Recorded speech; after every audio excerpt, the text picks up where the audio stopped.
Okay, there it goes. All right, let's get going. All right, so hey everybody, welcome to the Commercial Consulting Group Q&A for deal making. This is our third meeting on Zoom, and we're so pleased to have everybody join us. We will probably have a few more jumping in. And really the purpose of this is because we're surrounded by this incredible group of industry leaders. And I'll go and make a quick introduction to two of the three who are here with us today, GauRav Khanna in New York and Steve Hopkins in Orange County in Irvine. And we just want to greet everybody here. We're so happy to have everyone join us today. And please tell us who you are and what market you're in. Starting with John. Hi, I'm in the Atlanta market. I live on Lake Lanier, just an hour north of Atlanta. And I'm excited to share with you all a potential deal that I'd like to have some advice on. My background is franchising. I founded an international tutoring franchise in Canada in 2000. We sold it in over 10 countries. But I'm now married an American just 2 years ago and ended up on Lake Lanier. But I'm really excited about commercial. Just did my first strip plaza sale and some restaurant leases in the last 6 months. And now I have this deal I want to get advice on that when the meeting's over, whenever that time is. Great, welcome, John. Colin, you're on mute. Okay, we're going to pick another person, Ruby. Hi, everyone. I'm from New York, New Jersey, and Pennsylvania now. I'm, agents in tri-states. And I recently started doing commercial, but somehow I'm getting all these deals, big deals, direct deals from the sellers. My specialty is mostly into development. That's what I work in. So finding them the land, how to do the whole process. That's what I do it, from start to finish with the buyers. Now I'm also working in Pennsylvania where I'm getting into student housing as well. So that's another niche I'm getting into. Some hotels here and there, but not too focused on that yet. Great. Thank you, Ruby. And Lisa. Hello, Lisa. I'm on Long Island on the South Shore of Suffolk County. I've lived in every borough. I'm new to real estate. I've come from the healthcare sector. I'm really just studying my market right now. I have a few connections in restaurants. It's a fast moving market. As soon as you find a property, especially with these new restaurants coming back, they go so quickly. So I'm still studying the market as a newbie here, but I'm enjoying it. Lisa, how was your experience staying in Staten Island? Well, it's funny because to me, as a New Yorker, Staten Island doesn't even count. You said you lived in all five boroughs. Yeah, I did. I have. It's just a different feeling. It's like it's not, to me, it's like upstate New York, but I mean, it's been a while. Well, so funny. Lisa, we connected before, right? If I'm not mistaken. Lisa? Yeah, that's Lisa. Yeah, GauRav. Yeah. Yeah, we were talking in one of these groups regarding the restaurant industry. And like I said, it's such a fast moving industry that with the second gen restaurants going so quickly that you have to really be on it. And since I'm so new, I'm just really trying to learn my market. Thank you, Lisa. And Rob, can you please introduce yourself, please? Sure. So I've been in residential real estate for 8 years. Last winter, I got my broker's license, and I sort of like every year I try to do something to, learn more. So that's kind of why I got into and took the commercial class. And I really, especially I'm in Monmouth and Ocean County, New Jersey primarily. So I'm only 10, 15 minutes from the Jersey Shore. And you know, my thought was, because I'm very, very passionate about restaurants and bars and like the hospitality industry, I felt like that would be a great segue, you know, getting the commercial certification, especially when we see like the post-pandemic resurgence. I figured that could be a good opportunity. Definitely, Rob. And research, and especially seeing the traffic along Garden State Plaza yesterday. Yeah. I have some friends who headed down to Jersey Shore. It took them 3 hours to get there from Lincoln Tunnel, right? So you see the word is coming back very fast. Lisa, I see you nodding head. I fortunately didn't go down to Jersey Shore. I ended up going to Long Island to see some friends. It took me 3.5 hours to get to Long Island, to Roseland, not even deep Long Island. Well, So research is surely on. so three after John, there have been 3 tri-state agents here. Thank you guys. And Rob, thank you for sharing. Teresa Grobecker. Teresa is actually a colleague of mine, and she might be on the other line at the moment, but just listening in. Right here. I'm so sorry. I was struggling with the mute button. Hi, everybody. My name is Teresa Grobecker. Thank you for that intro, Colin. Nice to meet everybody here. I started the first online real estate brokerage in San Francisco a decade ago, before PropTech was a thing, or EXP existed, I think. I put all of American residential real estate on my own private patent pending blockchain. NAR supports that company. I run another company for NAR as well. And I'm an equity partner at a global investment bank, which I think is probably of import to everyone on this call, for access to capital. So that's kind of my background. I don't do a ton on the commercial sales side. I do more resi and mortgages, but on the commercial side, I do investment banking, which I think could be useful for everyone. Thanks so much for having me. Thank you, Colin. You're the best. Yeah, and we're working together on several deals, and just thought it was beneficial for her to meet everybody. Marisol, thank you very much for being here. What's your background? Colin, yeah, so my background has been, I just started real estate, honestly, about 2 months ago. I did get my license about 1.5 years ago, but I've been doing lending in regards to like the residential side. And so right now, just like, I forgot, I think it was Lisa, one of my my comrades here, very new, but everything is coming too fast. I was working with investors, and I'm working with a commercial lender. So there's a lot of transactions that are coming through as buyers. So I'm a little bit all over the place. So I need a little guidance on how to get that done. Everybody says, you know, don't waste your time on buyers. These are people that have cash. So we'll see. And what market are you in, Marisol? Southern California, but my buyers are kind of all over the place. Newport Beach, California, all the coast, and then the East, Pennsylvania, Connecticut, New Jersey, and then I have a few, like I have an investor that has 52 multi-units, and he continues buying. He's looking to reach 400 multi-units, so yeah. Great. Thank you for sharing. And Virginia.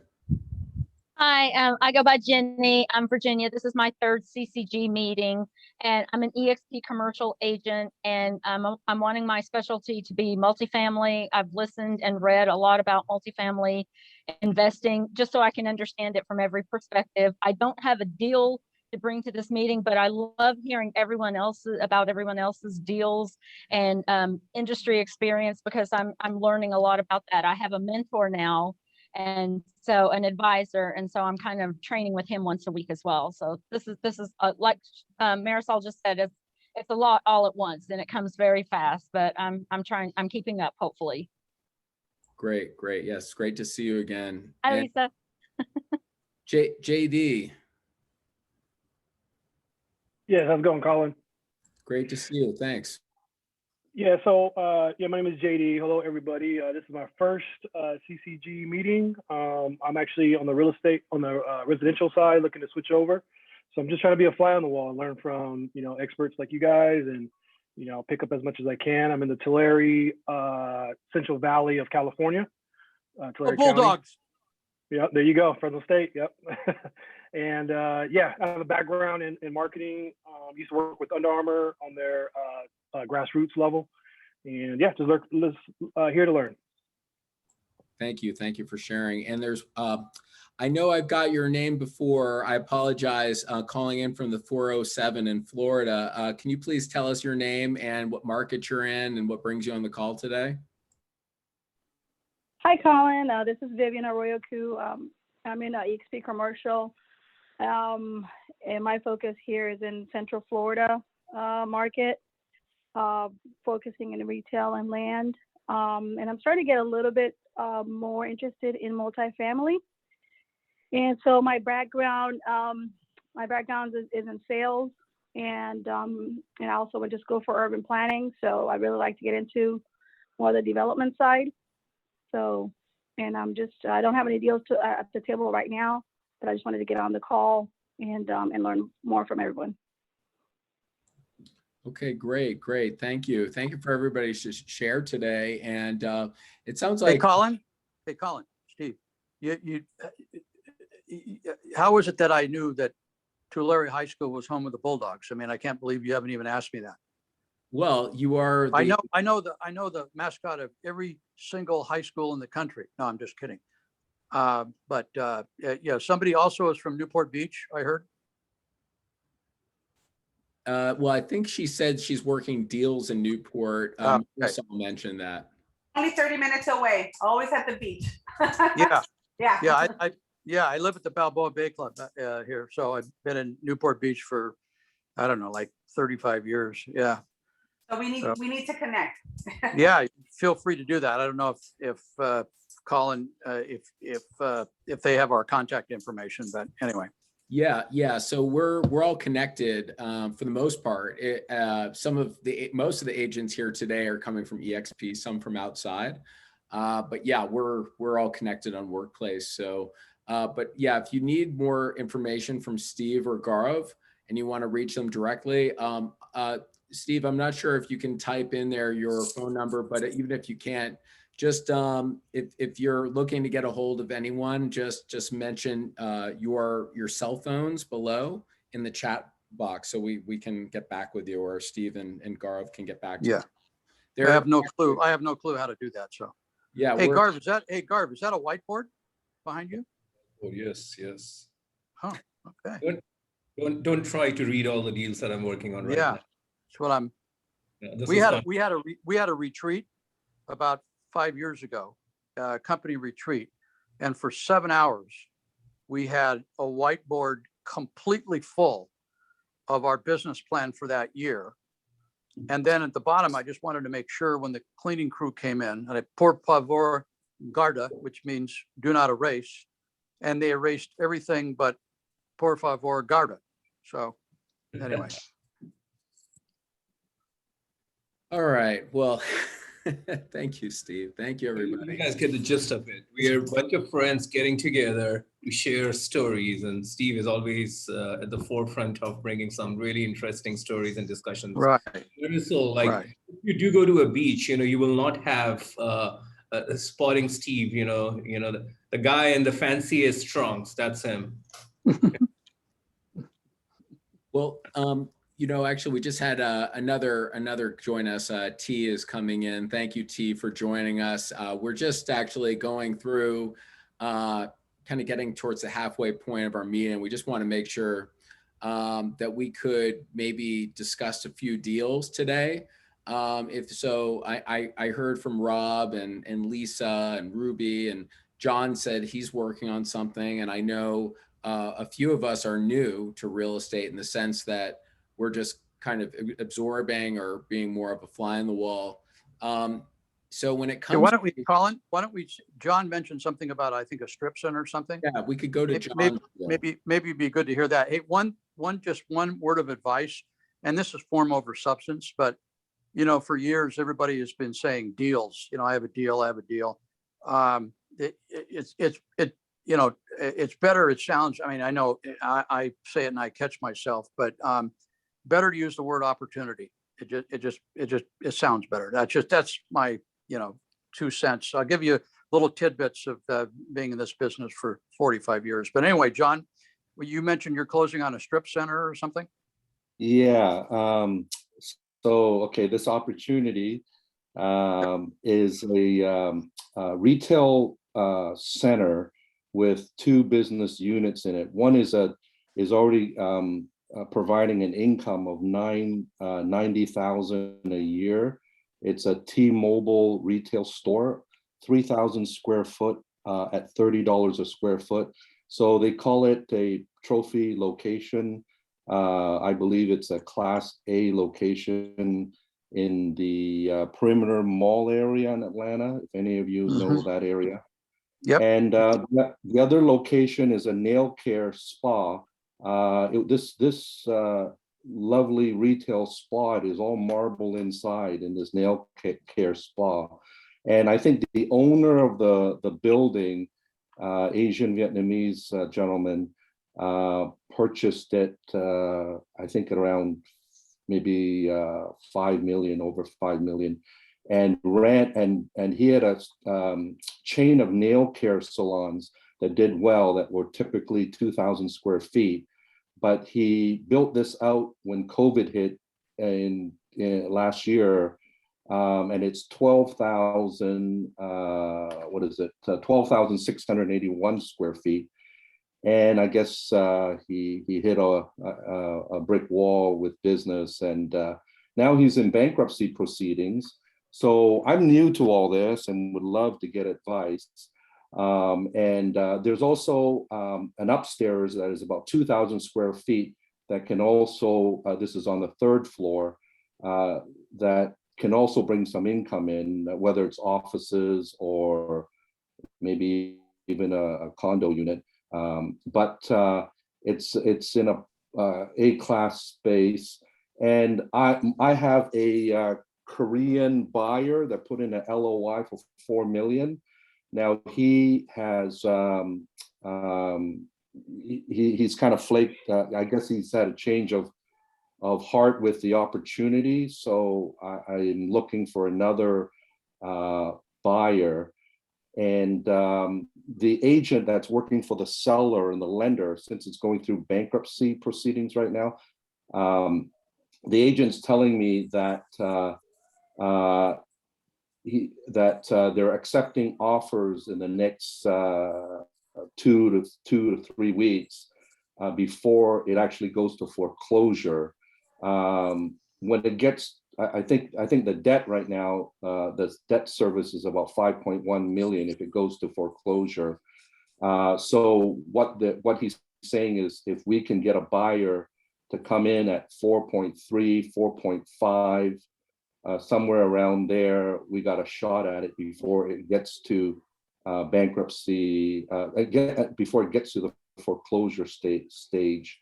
So just throwing it out there, happy to email the OM to everybody. It seems like, typically, this is my understanding, correct me if I'm wrong, to get a retail Class A space that is over 3,000 square feet, we're talking 12,000 square feet, should be in demand.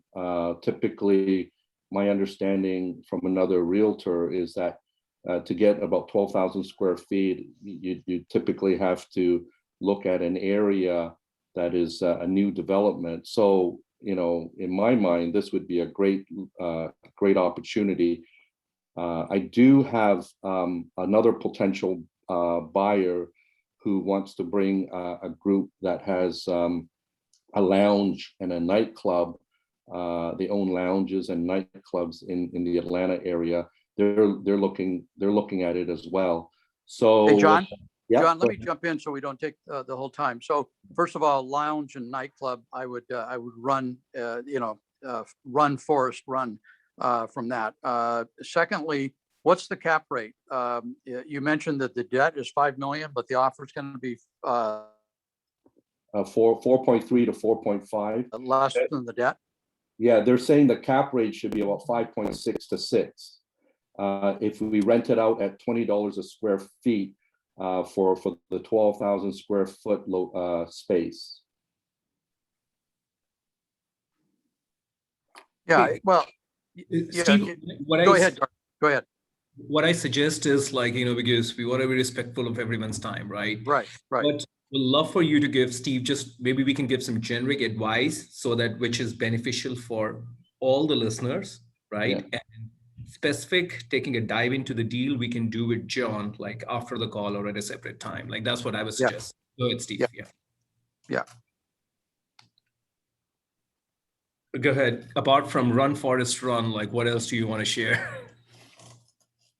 Well, I think the, you've got, did you say T-Mobile? Yeah, T-Mobile income right now. Yeah, and depending on, the credit of the other space. Again, I don't know the location specifically. 5 cap sounds, maybe a little low, or price is a little high, but again, it's just going to depend on, the main thing is, again, your location, if everything is triple net. And you mentioned a second or third floor. That usually I'd be very cautious with respect to that, with respect to leasing. It all depends on the use. So anyway, and if you want to send the information to Colin, then, he may send it to one of us where we can maybe give you some other advice. Okay, and then Colin, can you put your email in the chat box? Sorry, I'm new to everybody. My general advice on these kind of deals would be, and for those of you who are making a switch into commercial for the first time, right? It's not uncommon for a potential seller to tap you and say, hey, I own this great asset. This is the best asset in this county, no matter how big or small, right? And I'm looking for a 4.5 cap, 5 cap, or whatever that cap is, right? And go get me a buyer, right? Every property owner feels that his property is the best gig in the town, right? And he's looking for that number. I was advised before you start spinning your wheels on those kind of opportunity, put your thinking hat and do a quick back of the envelope underwriting. You really should know what is truly the market value of that asset. I like the sound of T-Mobile, right? That sounds credit, right? I don't know what chunk of income is coming from T-Mobile, so that's a positive. Nightclub, restaurants, those are very, very volatile. You just don't know, right? So you really have to. So you should definitely, run your own parallel underwriting. And if you need the assistance of this group, we can also help you putting that together, because that can save you a lot of time and effort, right? Just chasing a deal. Yeah, you keep on going back to him with all these offers, and the buyer has a different expectation in his mind, right? You think this is worth $4.5 million, or even this is worth, something is worth $50 million. The buyer is asking for $80 million. And this is what the story in New York is, right? Do you really want to spin your wheel on all those things? It's a lot of time, a lot of energy, right? And unlike residential deals, right, commercial deals, you have to get involved in the weeds to be able to present it to potential buyers, like in the most professional way. It's a lot of time, a lot of effort. So that's what my advice would be, to do a quick and dirty, just plug in your rents, do a yield on cost analysis. I don't care what the in-place income is. I don't care what you would get 5 years, 10 years down the line. If you were to bring the property to the market tomorrow, you do a quick mark to market or a yield on cost analysis. See, this is 6.5 cap going to a 7 cap. That will help you build your argument in the most professional way and highest chances of getting success. Because as a broker, you don't get paid till the deal trades, right? And before that, you could be spinning your wheel for months, years. You gotta get smart about it. Yeah, thank you for that. And by the way, thank you, John, for sharing. I provided my email below, so please feel free to send me more of the specifics on that, and I'll relay to the rest of the team. Thank you. Yeah, absolutely. And I see Inez and T and Yodi are here. Thank you for coming. I spoke with Inez, and T had mentioned she's working on industrial. So maybe T, I know you were here before the other two. Would you care to share your deal? Are you there, T? T? Who? She might not. Oh, can you hear me? Oh, yes, we can now. Thank you. Sorry. No problem. Well, I don't have all the full figures yet. I was just approached by, so I know someone who knows someone who referred me to an industrial deal. she asked me, you know, would I be able to help him purchase an industrial property? So I have a call with her actually tomorrow in regards to the deal. She's going to connect me with the person that wants to buy the property. She works in business development and a title company. So where is the deal located? How big? What is the deal size? So she didn't have all that information. She said she had to get in contact with him before she can give me that information. But she told me it was industrial, and I told her, you know, is it, you know, a big deal, small deal? How much is the cap rate and stuff like that? Or how much, you know, how much you thinking, how much he would be spending, and different questions I asked her. But she told me she wasn't sure, but she knew it was over 2 million. Okay, so why don't you get the details, and then, you know, either we can visit this discussion over the next call, or feel free to email one of us, and we can get hop on a call with you once you have the information. Okay. Awesome.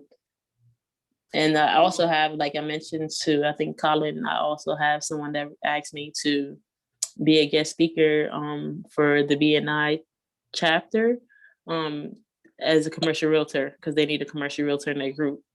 So I have that next week, and that's why I was just looking for a mentor, someone that can, you know, help me along this aspect, because I'm new to commercial real estate. I don't really know much about it, and it's so much. Every time I go on the NCREA, there's just so much information. It's like overwhelming.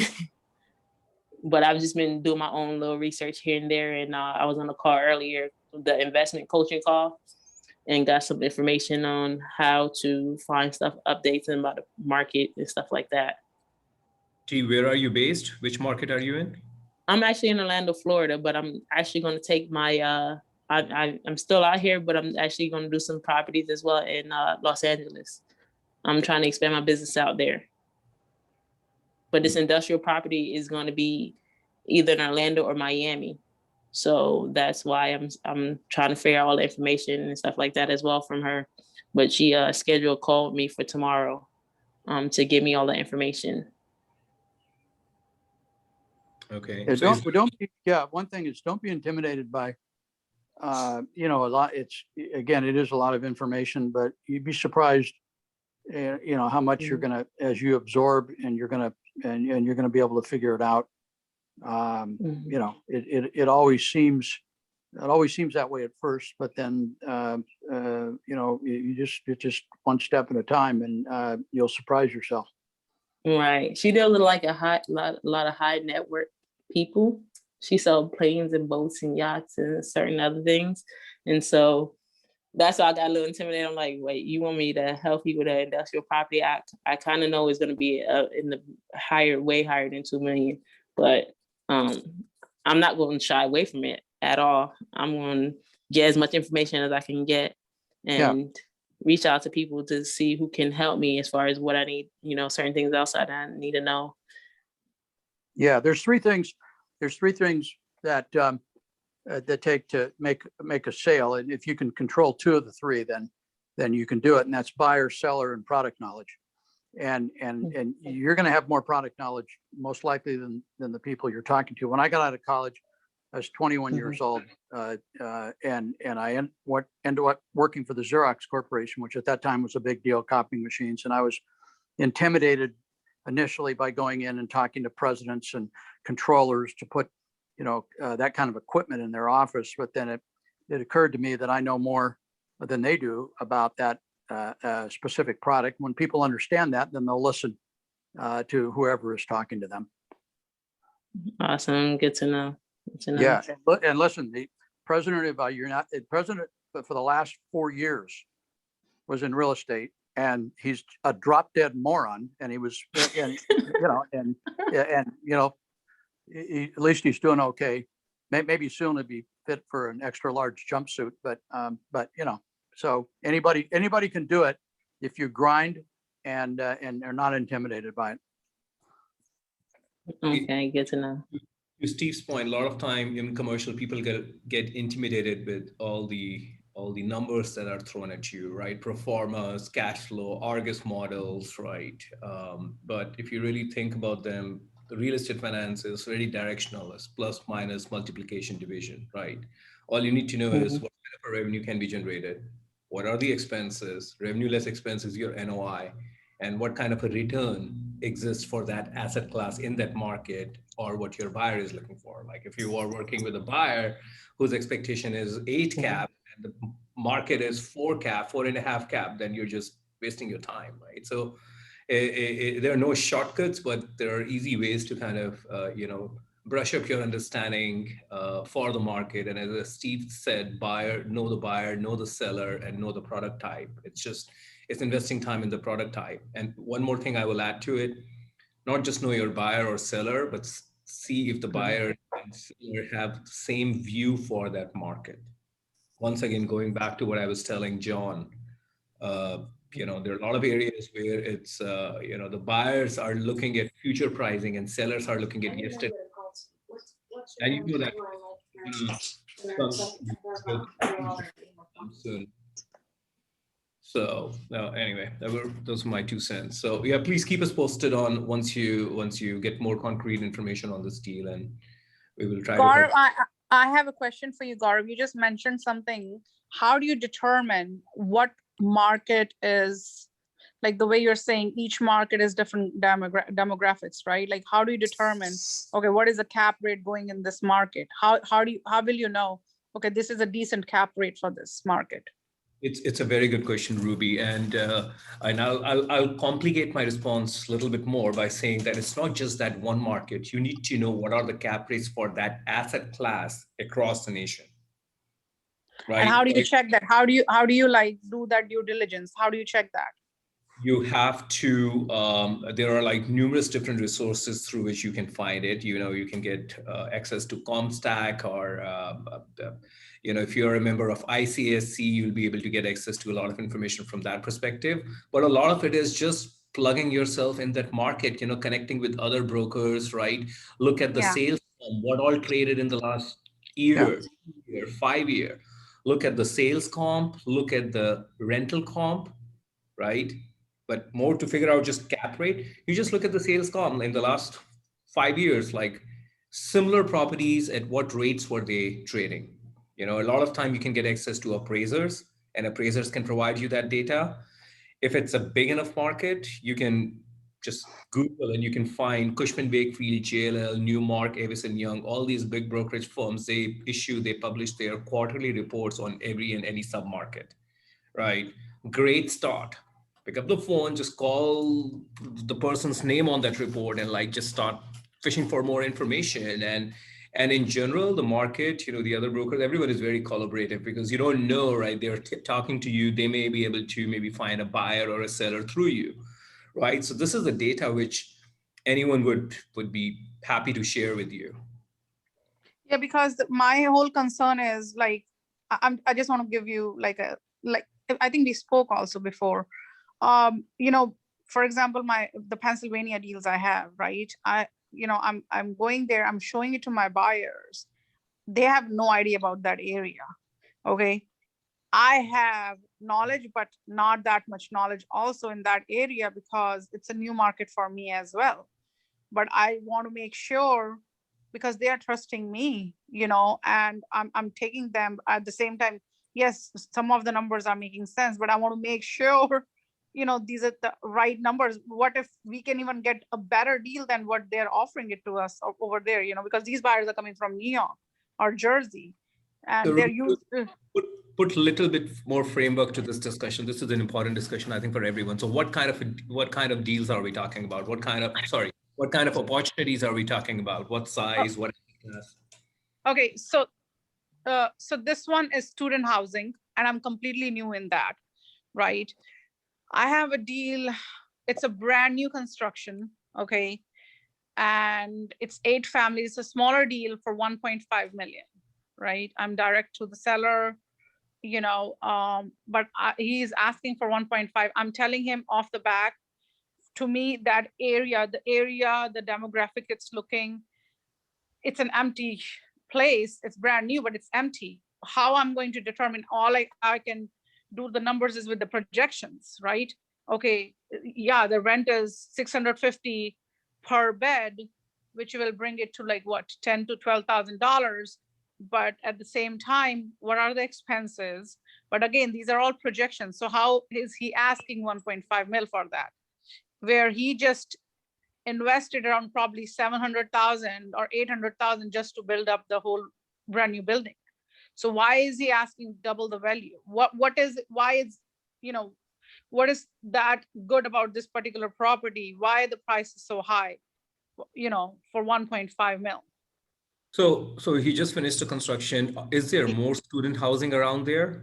Yeah, it's all student housing. It's by Temple University. So once again, find out the comps, like, how much, find out what are the comps as in, Per bed comps. what are the per bed comps, number one? Between $650 to $750 to even $899 depending on the property. Okay, so that's one. That's location. Second, find out the vacancy factor in that market. Like how many of similar kind of buildings are vacant? What is the absorption factor? When a new product like this come to the market, historically speaking, how many months it took for it to fill? All these things will help you in your underwriting, right? He's asking for $1.5 million, which is, he's backing into it, like 650 times whatever number of beds is giving you an NOI. Yeah. For the revenue side, so again, everyone pay attention, like for revenue, all you need to do is just know the market. What are the comps? What has been happening in the last few years? What are the absorption rates? What are the occupancy or the vacancy rate, right? So for the last few years, right, the demographic has changed like tremendously over there. Before there were not new constructions happening. Now everywhere you see by the Temple University, it's all new construction happening. So do you think this is a positive or a negative? I think it's a negative personally, because everything is brand new. You're gonna have so many houses now. Okay, yeah, you're doing it for students, but is there any other option? Can you make it into private housing instead of just students living there? So because how many students are gonna go to the university? Okay, 50,000, 100,000, 200,000, but everything is like near Temple University. All you see is just new construction happening. So that's a big alarming thing, because every time you do new construction, you're introducing more supply in the market. The more supply released in the market, it impacts the rental rates and the values. Yes. Again, we can't go into the weeds on this, Ruby.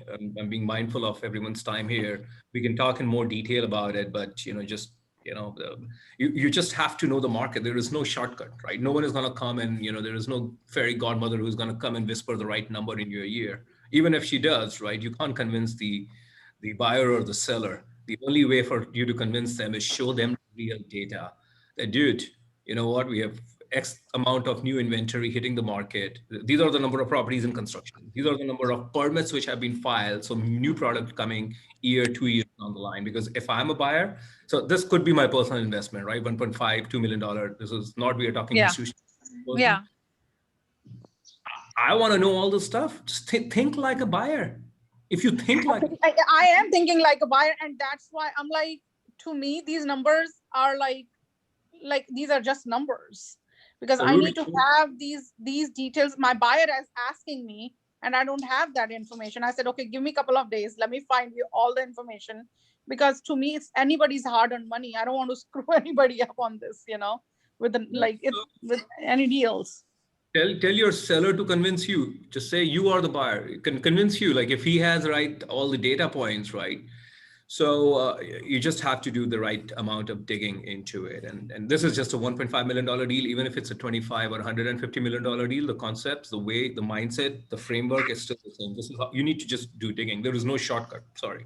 So I have, I don't know if you want to discuss now, but I have another deal also, same area, $5 million deal. 44 beds. Let's give someone else a chance to talk to. Ruby, we can talk about that. One thing I want to mention to Ruby really quick is that there's a committee group that we meet with in different area specialties.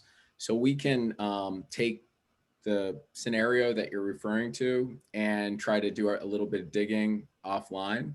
So just feel free to email us at the email I provided below, the Meet CCG, and I'll pass it to the group and we can, re-engage later. maybe give you some more detailed feedback as we get the deals and present Yeah, it. because the thing is that I'm about to put it in the market in a couple of weeks because he just got the CO. He's just furnishing the whole place. But my whole thing is before even I put it in the market, I just don't want to put it in the market just to put it in the market. I want to sell it, you know. So that's my whole point. And I just wanted to make sure I'm doing the right thing for the seller and the buyer, both. Yeah, that's really, really great. And we're gonna do our best to help you with that for sure. Thank you. Inez, I know you've been waiting patiently and you arrived like a little bit later, but I just want to make sure because you had approached me before the meeting and said that you're working on a deal in Chicago right now, which I thought was interesting. Yeah, actually, and I'm right out of the gate. This is my first commercial deal. I have a buyer, cash offer he's prepared to do, and they're looking at a flex industry, multi-use warehouse, and if he wants to create an event space for people, groups rather, that from 25 to 150 capacity, and we're looking at a 3 to 5, maybe 6,000 square foot building, masonry structure, and this is in Chicago. They also want to give, he's a philanthropist, wants to give to the community of the differently abled, so he wants to incorporate a cafe in the structure so that when you're coming in, the employees are from differently abled communities. So I've been looking and I finally have gotten about 5 different properties that I'm prepared to send him. But he also said, if we can't find something to buy, then let's look for the lease. So I'm at a quandary how to approach this deal because I want it to be the best. And he's the type of person that will develop this and make it even better than it is. And so I've looked in the various inner city parts, River North. I don't know if anybody's familiar with Illinois or specifically Chicago, but I have 2 paths here. One is to find lease or to find the property that's commercial. And we're looking at $2 million cash off. So suggestions, guidance, lease, purchase. I don't know if anybody who's familiar with Illinois, Chicago, but again, it's a cash offer and they want to make it happen. And he said, if the property is right, the deal will be right. Hey, this is Teresa Grobecker out in San Francisco. So a girlfriend of mine, just to give some guidance and color to maybe what is possible, she does corporate events or did corporate events for like the 49ers, LinkedIn, like all those big companies, right? All those little unicorns here in San Francisco. And then COVID hit and she's pretty scrappy. She's intense. So what she did in the middle of COVID is she took out a 6,000 square foot lease in the Westfield Shopping Center. So that's our biggest mall. It's on Market Street. And she told the landlord, she said, you're going to give this to me for free for 8 months because we still don't have a vaccine. This was, then. And then she spent months getting it ready for this event space. And it's called the Selfie Market. It's a music aquarium, I think is the term she made up for it. Music aquarium. So it's an event-based space where you go through and you take selfie pictures. So, but I guess the business model is less important than the fact that you said events, right? And that she negotiated one heck of a deal. So even though you could negotiate a great deal, like you should also get paid for that from, because it's going to drive traffic to the mall overall. So it was just something pretty amazing that my friend Robin Herman did. And I just wanted to share that. That is wonderfully creative. The added advantage that I have in my wheelhouse is that prior to this, I've had experience with Sheldon Good & Company. He's very familiar, nationwide known for auctions. But I also was well involved with the sphere of event planners. So for that reason, COVID hit, events shut down. But people are coming back. They want these events. 2020 weddings are now happening. So besides weddings, they are anxious to have events. So for this reason alone, I think she will be very creative, and she's done other events for corporate world. So she's got that background as far as the partner to this, and his family's philanthropic. They always want to give to the community. They're very, very involved. So they will do what it takes to make it happen. I just can't find the space. And again, how do I evaluate the best value to give to this client, the buyer? And I have an exclusive buyer contract. How do I give them the best value, being lease or being purchased? I think there is no short answer for it. We really need to, I kind of know the market decently well, but again, this is very, it's a small deal, neighborhoody thing, so really need to understand it better. So if you can email to us any specific that you can share with us, then we can take the discussion offline, right? No problem. I did post it in the market or the network, but I will happily do that to you guys so that you can support this effort. Yeah, but just some of us are not really directly affiliated with EXP, right? So I don't have access to workspace and all the fun stuff. So. That's fine. That's fine. I'll gladly send it to the email, and I appreciate this. And I also have to say, on the side note, I'm seeing some familiar faces I've seen all day on my different little, hi Lisa, I see her. So it's nice to build this community within a community within a community. I thank everybody for that. Yeah. Who wants to go next? I'll go. Go ahead, please. Very slow. GauRav, what are you waiting to join EXP? Agent attraction all the time.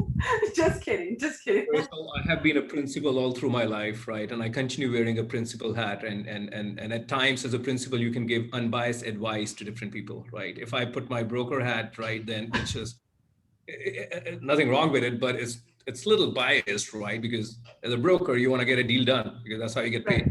Right. No principal, you get the message, right? Yeah, I got it. No worries. So for me, I will post it in the email because I don't want to take everyone's time. I just have buyers, and they're pretty high up there.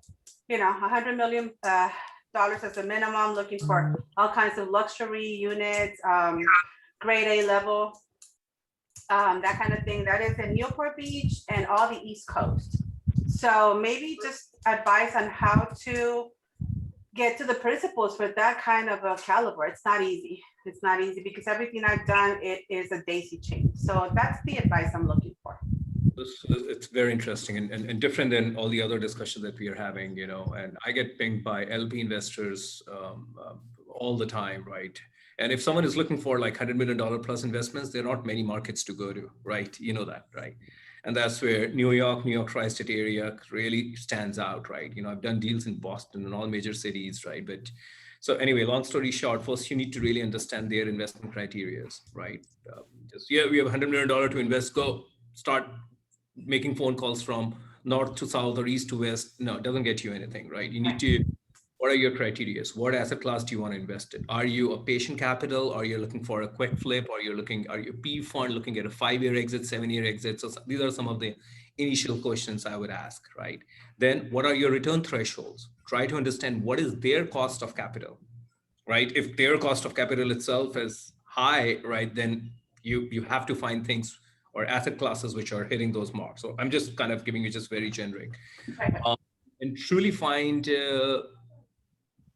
that's pretty it. These 3 things is what I'm going to focus on. And then once you define the criteria, then just laser focus on certain markets and just start shopping. There is enough product. This is one of the best time in real estate industry we are witnessing, right? So I have the buy box and I understand what they're looking into doing. They're looking into investing $3 billion because I guess it's tax time and they don't want to give it to IRS, but that's the thing. And I have it. I guess I have to knock on doors, right?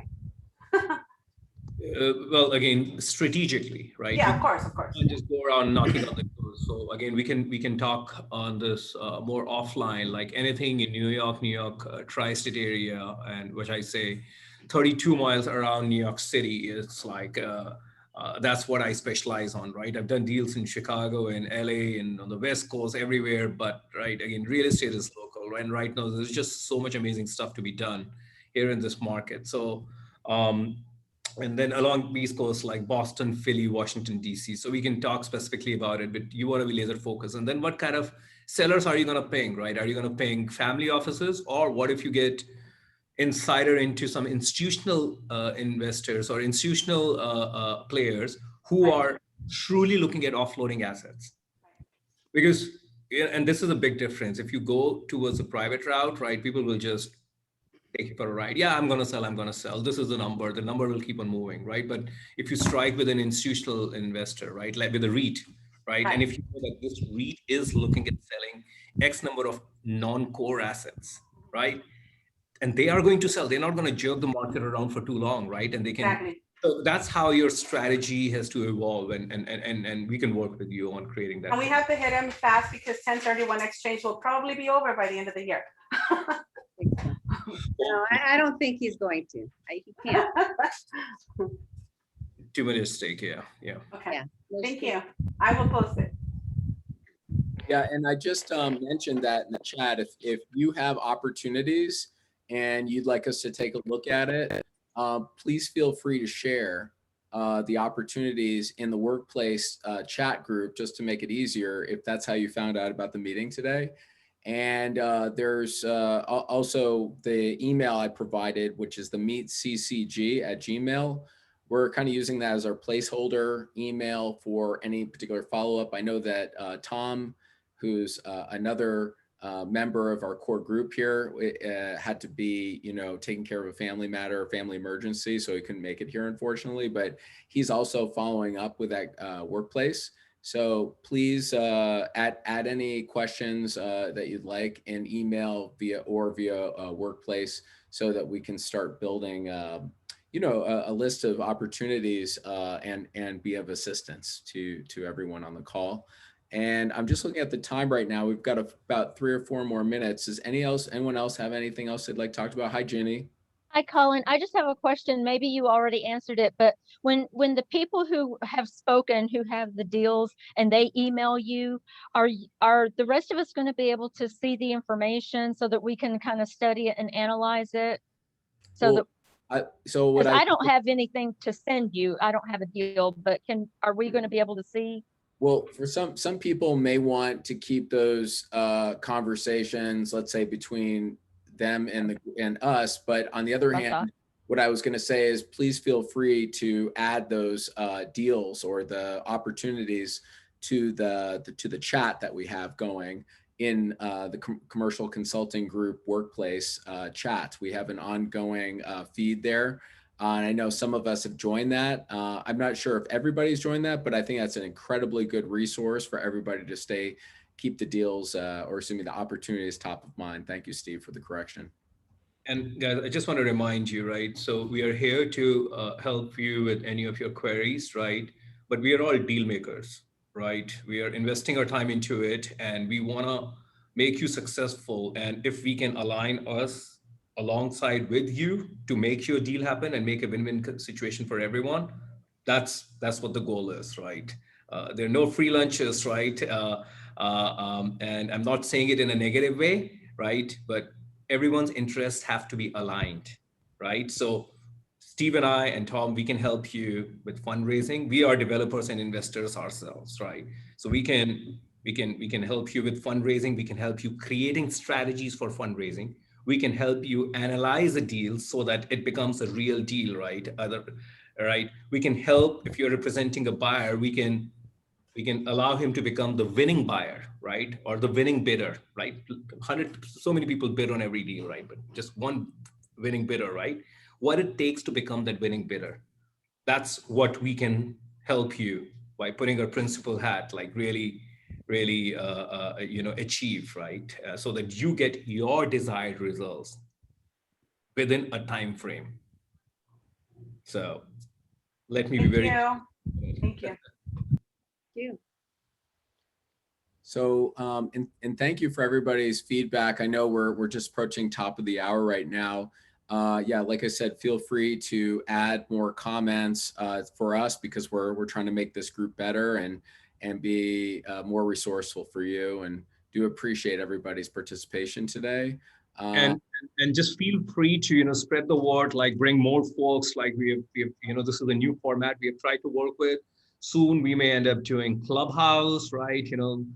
It's just a platform for us to have fun, right? I'm sure most of you know, I also teach at NYU Shack Institute of Real Estate, and it's even teaching is a lot of fun, right? And you share ideas, you share discussions, you share how the industry is evolving. So that's the platform that we have created here. Yeah, and if anyone wants to help us with your ideas or make any suggestions about what you think, we're always open to receiving your feedback. So thank you so much. Thank you. I gotta jump on.